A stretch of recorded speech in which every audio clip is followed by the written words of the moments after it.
On the set of Gunsmoke, James Arness loomed larger than life, physically and culturally. To millions of viewers, he was the calm, steady lawman, and to many co-stars, he was remembered as a soft-spoken, gentle giant. But behind the cameras, the story wasn't nearly as simple.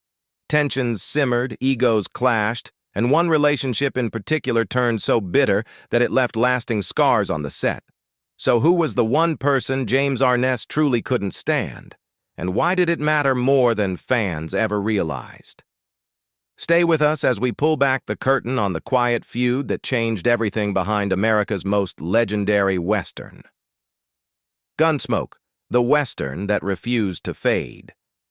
Gunsmoke stands as one of the most enduring achievements in television history. From its debut in 1955 to its final episode in 1975, the series drew millions of viewers week after week, following the steady moral compass of Marshal Matt Dillon. Even as the Western genre slowly fell out of fashion, Gunsmoke remained appointment viewing, earning its reputation as the definitive TV Western of the 20th century. One of the show's greatest strengths was its ability to evolve. Originally a radio drama, Gunsmoke successfully transitioned to a half-hour black-and-white television series before expanding into an hour-long format and embracing color television. While many shows struggled to adapt to changing times, Gunsmoke moved confidently forward, which helped explain its extraordinary longevity. The series also deepened its characters gradually, rewarding loyal viewers. After 16 seasons, fans finally learned that Doc's full name was Galen Adams, a detail personally chosen by Milburn Stone, who played the character with quiet brilliance. Small revelations like this gave the show emotional depth beyond its gunfights and frontier justice. Behind the scenes, how Gunsmoke stayed on top. Behind the scenes, Gunsmoke's history included intriguing what-ifs. John Wayne was initially considered for the role of Matt Dillon, but film commitments kept him from television. Still, Wayne strongly supported the series, helping it gain credibility before its premiere. The role ultimately went to James Arness, whose towering presence and restrained performance became inseparable from the character. As Gunsmoke rose to become television's most dominant Western, its success was closely tied to the era it lived in. During its first 7 seasons, L&M Cigarettes served as a major sponsor, reflecting how deeply commercial partnerships shaped early television. Sponsorship wasn't just background business. It influenced what viewers saw and how the show was presented. The shift from radio to television brought a major change at the center of the series. On radio, Marshal Matt Dillon was voiced by William Conrad, but television demanded a different presence. Producers believed James Arness had the physical stature and screen presence needed for TV, leading to a casting decision that would define the show's legacy. Over the years, Gunsmoke quietly made history in other ways. Gary Busey appeared as Harv Daly, and his episode became the last time a character was killed on the series, an event that took place just 3 episodes before the show ended. It was a subtle but symbolic moment as Gunsmoke prepared to close its long run. Some characters also changed as the show adapted to television standards. Kitty Russell, a prominent figure in the radio version, was softened on TV. Network executives deliberately downplayed her profession to keep the series family-friendly, showing how content was reshaped to meet broadcast expectations. Cultural shifts in the 1970s left their mark as well. For years, episodes opened with Matt Dillon in a gunfight, but growing anti-violence sentiment made such imagery controversial. The producers eventually reworked the opening to better align with changing public attitudes. In one of television's most famous scheduling decisions, Gilligan's Island unexpectedly saved Gunsmoke. In 1967, CBS planned to cancel the Western, but public backlash, especially from fans of the genre, forced the network to reverse course. Gilligan's Island was pulled instead, allowing Gunsmoke to continue. Though its record was eventually surpassed in 2018 by The Simpsons, Gunsmoke's achievement remains extraordinary. Across just 20 seasons, it produced an astonishing 635 episodes, a level of consistency and output that few shows have ever matched. A quiet goodbye, and the feud that changed everything. Gunsmoke set a standard for television longevity that stood for decades. Its massive episode count and steady output per season remained unmatched until The Simpsons finally broke the record in 2018. More than just numbers, Gunsmoke proved that a series could hold audiences for years while still delivering consistent, meaningful storytelling. That's what made its ending so unexpected. In 1975, after 20 seasons, Gunsmoke was quietly canceled. Without warning, without a planned finale, and without the emotional closure fans might expect today. The final episodes aired like any other, unaware they were the last. There was no farewell, no final showdown, just an abrupt end that added a strange, unfinished note to the show's legacy. Behind the scenes, tensions had existed long before the final curtain. One of the most significant involved Milburn Stone, who played Doc, and James Arness, the towering star of the series. In a candid interview, Stone admitted that he initially disliked Arness intensely. He was frustrated by what he saw as Arness's unprofessional behavior, especially repeated lateness and a lack of apology for delays that affected the cast and crew.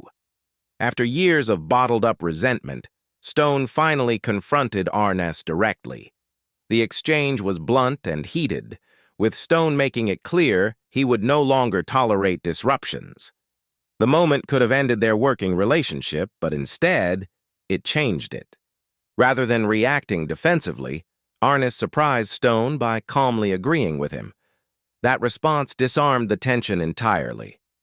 From that point on, Stone's hostility faded, replaced by respect and even affection. He later described Arness not as an adversary, but as a great, big, wonderful cub bear. Stone went on to become one of the strongest defenders of Gunsmoke's core identity.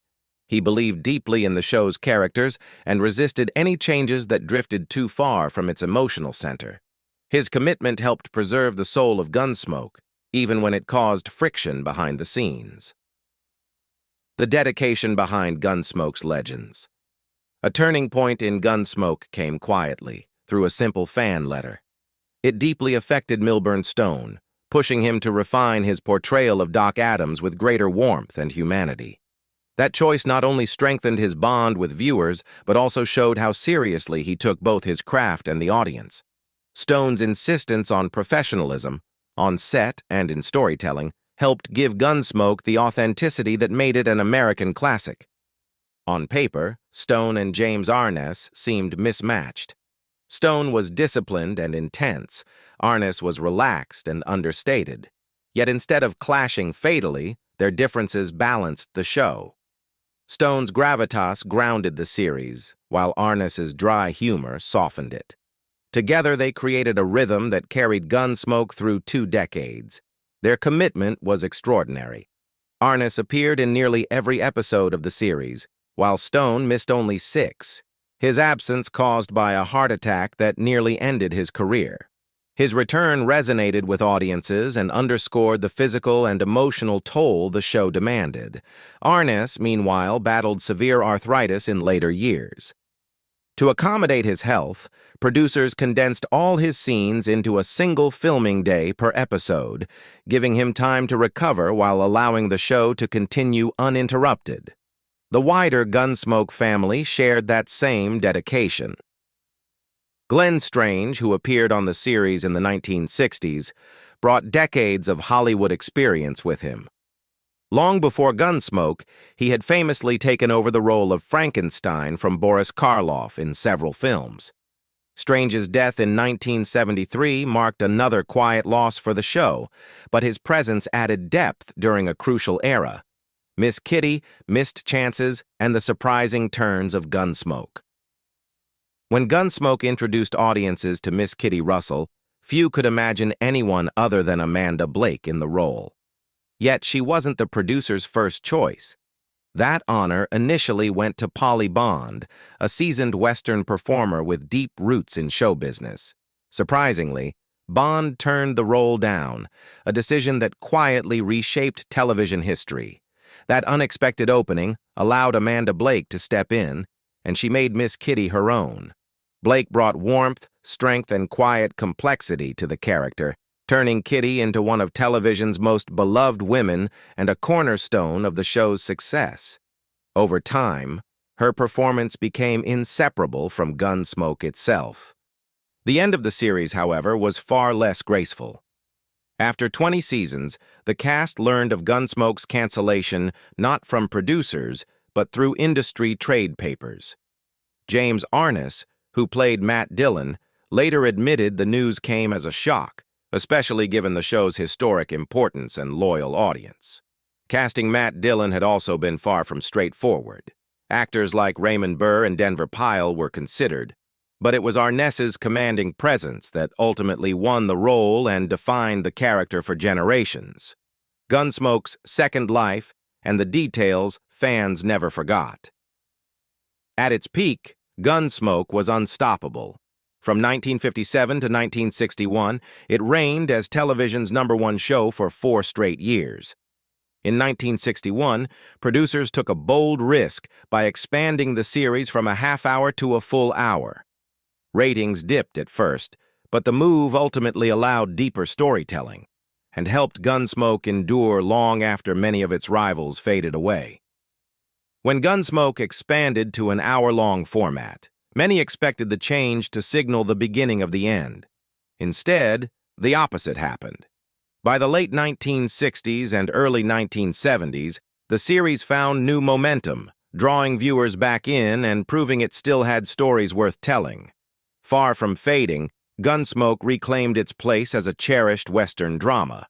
Years after the original series ended, the cast reunited for a new chapter, 5 made-for-TV movies: Return to Dodge, 1987, The Last Apache, 1990, To the Last Man, 1992, The Long Ride, 1993, and One Man's Justice, 1994, brought familiar faces back to Dodge City. James Arness returned as Marshal Matt Dillon in all 5 films. While none matched the cultural impact of the original series, they offered longtime fans a final chance to revisit a world they loved. Gunsmoke also left its mark on everyday language. The phrase, "Get the hell out of Dodge," entered popular culture straight from the show's setting in Dodge City, Kansas. Used repeatedly to warn troublemakers, it became a widely popular saying during the 60s and 70s, especially among younger audiences, and remains instantly recognizable today. Despite appearing in 635 episodes, Matt Dillon's personal life stayed largely guarded. Remarkably, it wasn't until the 19th season that he shared his first on-screen kiss, in an episode fittingly titled Matt's Love Story. The moment came opposite Michael Learned, who played Mike Yardner. Her character returned later that season, and again, 17 years later, in The Last Apache. By then, Learned was already a familiar face to audiences, having won an Emmy in 1973 for her role as Olivia Walton on The Waltons, the choices that shaped Gunsmoke's legends. Because Gunsmoke aimed to avoid glorifying violence, Dennis Weaver was advised not to carry a gun in his role as Chester. Wanting his character to stand out, Weaver made a bold, creative choice. He gave Chester a limp. The detail instantly set the character apart and became one of the most recognizable traits in television history. Years later, Weaver admitted that what began as a clever acting decision became physically demanding. Maintaining the limp across nearly 300 episodes took a toll on his body, something he never expected when he first adopted it. Another pillar of Gunsmoke was Ken Curtis, whose run on the series spanned an impressive 307 episodes from 1959 to 1975. Best known as Festus, Curtis proved his versatility by playing multiple roles over the years. In early episodes, he even portrayed an indigenous character and later appeared as a Texas cattleman who befriended Chester, only to meet a tragic end. His willingness to transform from role to role added richness and unpredictability to the series. At the center of it all stood James Arness, whose quiet strength on screen reflected real-life courage. Before Gunsmoke, Arness served in World War II and was seriously wounded in combat, suffering a leg injury that later contributed to lifelong arthritis. His service earned him numerous honors, including the Bronze Star and the Purple Heart, recognition of bravery that extended far beyond Hollywood. Together, these men didn't just play characters, they shaped Gunsmoke through sacrifice, creativity, and resilience. Their behind-the-scenes choices helped turn a Western into a lasting television legend. In the end, Gunsmoke wasn't just built on scripts and scenery, it was built on the quiet sacrifices, creative risks, and real-life resilience of the people who brought Dodge City to life. From the choices that shaped unforgettable characters to the personal battles fought far from the camera, these stories remind us why Gunsmoke still matters decades later. Which behind-the-scenes moment surprised you the most? And did it change how you see the show? Let us know in the comments below. And if you enjoy uncovering the untold stories behind classic TV legends, don't forget to like, subscribe, and stay with us for more deep dives into television history. See you then.